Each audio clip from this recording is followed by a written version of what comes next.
Hello students, welcome to commerce lesson, যেখানে আমরা commerce শিখি সহজ ভাষায়।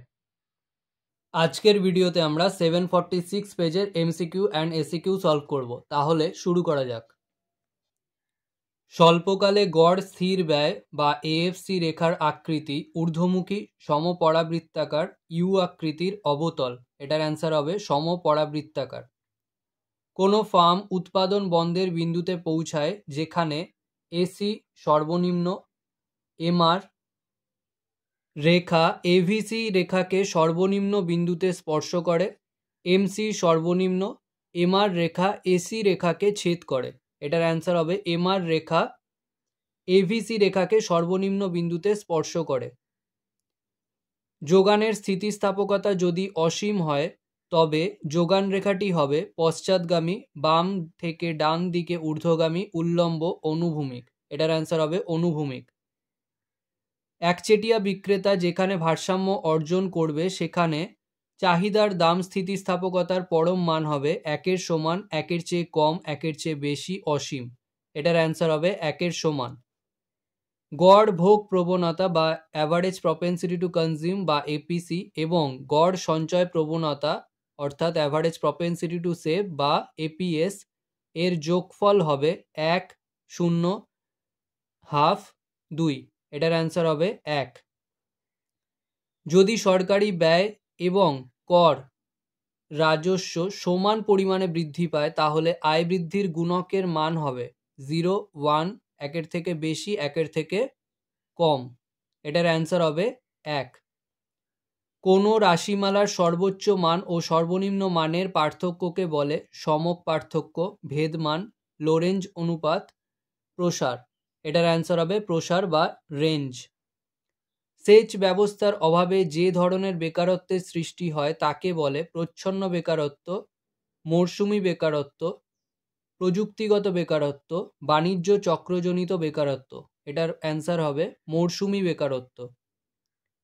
ভারতে আয় বৈষম্যের প্রধান কারণ হলো জনসংখ্যা বৃদ্ধি, মুদ্রাস্ফীতি, কালো টাকা, বেকারত্ব। এটার অ্যান্সার হবে বেকারত্ব। বিশ্ব বাণিজ্য সংস্থা প্রতিষ্ঠিত হয় 1991 সালে, 1995 সালে, 1999 সালে, 2005 সালে। এটার অ্যান্সার হবে 1995 সালে।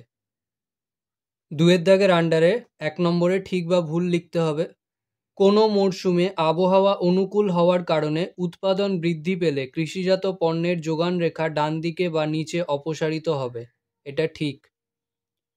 একচেটিয়া প্রতিযোগিতামূলক বাজারে প্রতিটি বিক্রেতা একটি পৃথকীকৃত দ্রব্য বিক্রয় করে যেটির একাধিক ঘনিষ্ঠ বিকল্প আছে। এটাও ঠিক। একচেটিয়া বিক্রেতাকে দাম গ্রহীতা বলা হয়। তো এটা হবে ভুল। একচেটিয়া বাজারে দাম ও প্রান্তিক আয় সমান হয়। এটাও হবে ভুল। মার্কআপ ব্যবস্থায় ধরে নেওয়া হয় শিল্পের দীর্ঘকালীন যোগান রেখা হবে অনুভূমিক।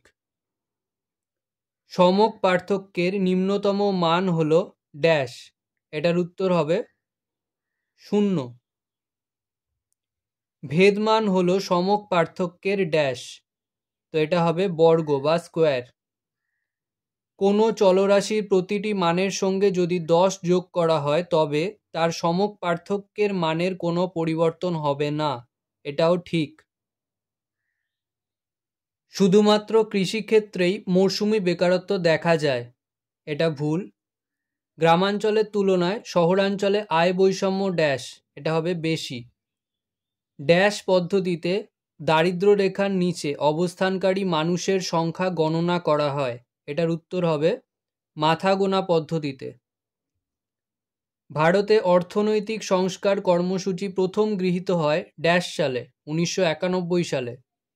ভারতে জীবন বীমা নিগম স্থাপিত হয় ড্যাশ সালে। এটা হবে 1956 সালে।